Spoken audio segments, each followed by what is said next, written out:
हे बघ 5 वर्ष झालं तुझं शेत आणि घर शेतच्या नावावे. जोपर्यंत तू शेतला त्याचे पैसे माघारी करत नाहीस ना तोपर्यंत शेत तुझं घर बी देणार नाही आणि शेत बी नाही देणार. आता रे देवा काय करू मी?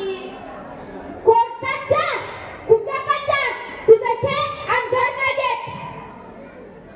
आता रे देवा काय करू मी? कुठं नेऊ माझ्या पोरांना?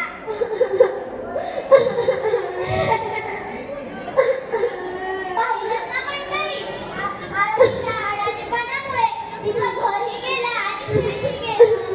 म्हणून आपण म्हणतो मित्रांनो, दारघर काय दारघर, शिक्षणाचे दारघर. दारघर काय दारघर, शिक्षणाचे दारघर. पाऊले चाला